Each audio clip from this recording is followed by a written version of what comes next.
Prezados irmãos e irmãs, em nosso Senhor Jesus Cristo, devotos do Sagrado Coração, veredas religiosas, nós vamos refletir nesse tríduo, falando um pouquinho, recordando, na verdade, sobre as promessas do coração de Jesus, as 12 promessas do Sagrado Coração de Jesus aos seus devotos. É sempre tão importante, necessário, proveitoso para nós a nossa devoção ao Sagrado Coração. E a Igreja nos exorta a nós aproveitarmos e utilizarmos de todos os meios para a nossa perseverança, para nós irmos preparando o nosso caminho para a eternidade. Algo que com certeza, de alguma maneira, incomoda a todos nós, a hora da nossa morte, como estará o estado da nossa alma quando nós partirmos para a eternidade. A devoção ao Sagrado Coração de Jesus, de modo especial da primeira sexta-feira do mês, que a gente vai refletir aí durante o tríduo, vai nos dando um pouco mais dessa segurança, dessa tranquilidade. Mas muito bem apropriado dentro do tríduo do Sagrado Coração, essa leitura de hoje, do santo que hoje nós celebramos. Como que são os caminhos da providência de Deus? Esse próprio resumo aí que tem no missal da vida de São Francisco Caracciolo, é do século XVI, muito interessante, que diz que ele recebeu, por acaso, humanamente falando, mas no plano da providência de Deus, uma correspondência que bateu no endereço errado e caiu na casa dele. E essa correspondência fazia menção de uma congregação religiosa que estava se fundando, organizando a fundação de uma congregação religiosa. A conversa de um sacerdote ou pessoas que estavam conversando sobre isso, e essa correspondência, erradamente, digamos assim, bateu no endereço errado e caiu na sua casa. E chegou, ele leu, ou seja, teve acesso a isso, e se interessou e procurou, e na verdade ele foi um dos fundadores dessa nova congregação. Ou seja, humanamente falando, caiu ali acidentalmente, mas no plano maravilhoso da providência de Deus. Foi o caminho para Deus, de certa maneira, chamá-lo para a vida religiosa, para a vida consagrada, e foi o fundador de uma nova congregação. Se nós olharmos sempre os exemplos dos santos, por que chegaram ao momento da morte com tranquilidade? Essa leitura belíssima do livro da sabedoria nos diz que o justo, ainda que acometido pela morte repentina, encontrará o descanso. Se nós procurarmos viver sempre na graça de Deus, cuidarmos dos meios que nós temos, sermos alimentados constantemente pela Eucaristia, buscarmos sempre o sacramento da confissão, ou seja, vivermos a graça de Deus, mesmo que nós sejamos acometidos pela morte repentina, se nós estamos na graça de Deus, nós estamos preparados para Ele, nós nos apresentarmos na eternidade. Não é nos convencermos de que nós somos santos, justos, não, longe disso. A humildade é um caminho necessário e seguro para a nossa salvação, para nós encontrarmos a misericórdia de Deus. Mas se nós colocarmos também as condições que a Igreja nos ensina, nos exorta, nós temos também essa tranquilidade de espírito, essa confiança no coração de Jesus, esse Jesus que veio ao mundo para trazer a nós a salvação, que veio para nos trazer o perdão dos nossos pecados. E em paralelo com essa leitura, essa parábola que nosso Senhor nos contou no Evangelho, que nós estejamos sempre preparados, com as lâmpadas acesas em nossas mãos, procurarmos sempre acumular em nossas vidas boas obras, fortalecermos a nossa fé, o nosso amor a Deus, a prática da caridade, acumularmos, preenchermos a nossa vida com a prática das obras de misericórdia, estarmos sempre prontos. E a leitura nos diz da sabedoria, não é o número de anos que nós vivemos que vai nos fazer, ou seja, mais santos ou menos santos, mas é vivermos a graça de Deus e aproveitarmos o tempo que Deus, nosso Senhor, nos concede. Nós vamos celebrar daqui uns dias, no dia 21, São Luís de Gonzaga, dentro desse mês, e a liturgia é carregada desse ensinamento, dessa instrução para nós. Ou seja, no pouco tempo de vida que Deus lhe concedeu, ou seja, alcançou tão alto grau de santidade que a sua vida era mais digna do céu do que da terra. E aos 21 anos foi chamado por Deus para a eternidade. Então, se não é o tanto de anos que nós vivemos, um pouco mais, um pouco menos, mas aproveitarmos o tempo para a nossa salvação, para a nossa santificação. Hoje nós vamos refletir sobre as 4 primeiras promessas, são 12 promessas, cada dia a gente reflete sobre 4 promessas do coração de Jesus. Nosso Senhor prometeu a Santa Margarida Maria e que ela propagasse, não é isso, para o mundo inteiro.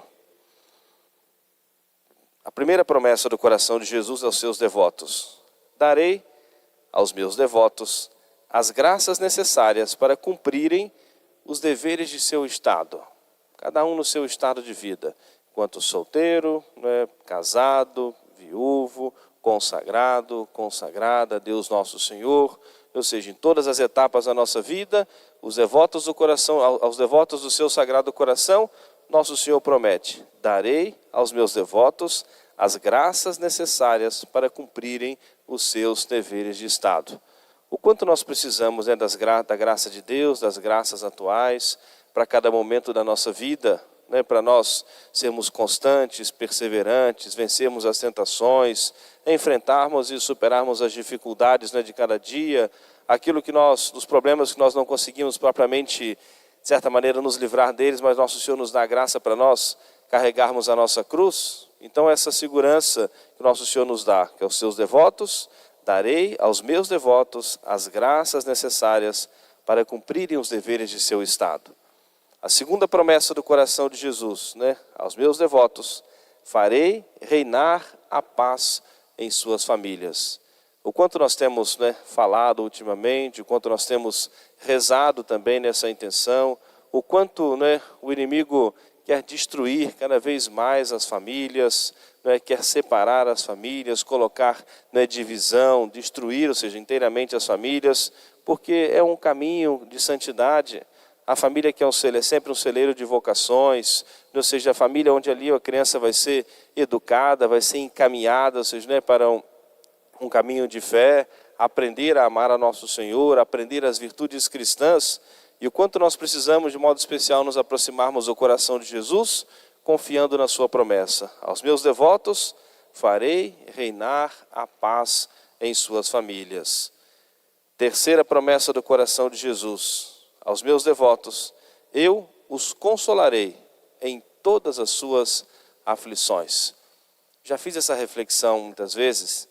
Nem a pessoa que vive mais isolada de tudo e de todos, abandonada por tudo e por todos, né? Ou seja, nem essa pessoa, a pessoa que mais sofre nesse mundo, né, que Deus nosso Senhor sabe quem é, ou seja, essa pessoa vai encontrar um motivo qualquer para poder se revoltar contra Deus, para poder se rebelar contra Deus, e também, seja, por maiores que sejam os sofrimentos, o abandono que nós sentimos muitas vezes das pessoas, o isolamento, a distância, não é? Se nós nos aproximarmos do coração de Jesus, a promessa do coração de Jesus: aos meus devotos eu os consolarei em todas as suas aflições. E onde é a maior força que nós podemos encontrar? Ou seja, né, nas nossas lutas, nas nossas aflições, nas angústias do nosso coração. No coração de Jesus. Às vezes nós temos a tendência, muitas vezes pela tristeza ou alguma coisa que está nos incomodando, né, ou seja, né, ou cansaço, às vezes, né, espiritual, né, alguma angústia do coração, problemas familiares.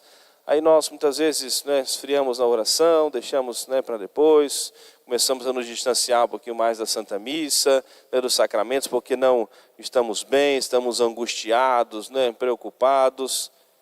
E qual deve ser a nossa atitude? Exatamente o contrário, nós corrermos para o coração de Jesus. É onde nós vamos, ou seja, conseguir tranquilizar, serenar o nosso coração. É exatamente nós nos aproximarmos ainda mais.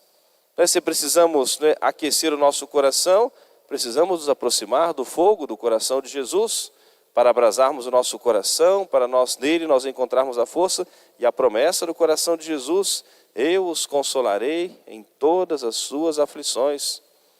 Apertando nesse nosso coração as angústias, vamos correr para o Santíssimo Sacramento, vir fazer a nossa adoração, a nossa visita ao Santíssimo, né, buscarmos receber mais vezes, né, a Sagrada Comunhão. Quero uma graça especial, né, preciso tranquilizar o meu coração, a minha alma. Vamos correr para nosso Senhor, nos alimentarmos, né, desse Jesus vivo, real, presente na hóstia consagrada. Recorremos ao Sagrado Coração de Jesus.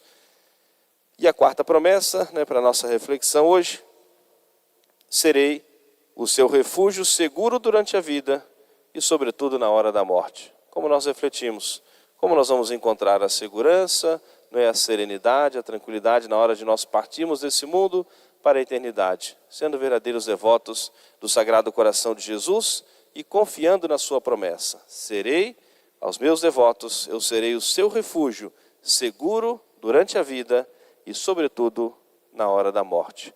Portanto, vamos nós, nesse primeiro dia do Tríduo, em honra do Sagrado Coração de Jesus, pedindo a nosso Senhor que venha, de fato, realizar essas promessas na nossa vida, no nosso coração, na nossa vida de família, que nosso Senhor nos dê a graça para nós bem cumprirmos o nosso dever, as nossas obrigações, pedir a intercessão de Nossa Senhora para que Nossa Senhora nos ensine a amar mais profundamente a nosso Senhor, nos faça compreender um pouquinho mais, ou seja, o amor de nosso Senhor e preencher o nosso coração com o amor de Jesus. Nossa Senhora que compreende e entende tanto do coração de Jesus, partilha, né, o seu coração, né, com o coração de Jesus, que Nossa Senhora nos dê, né, essa graça e para que Nossa Senhora nos ensine a sermos realmente verdadeiros devotos do coração de Jesus, onde nós encontraremos a paz, o descanso, a serenidade, né, para os nossos corações e, sobretudo, onde nós encontraremos a perseverança para um dia nós podermos salvar as nossas almas. Amém. Louvado seja nosso Senhor Jesus Cristo. Para sempre seja louvado.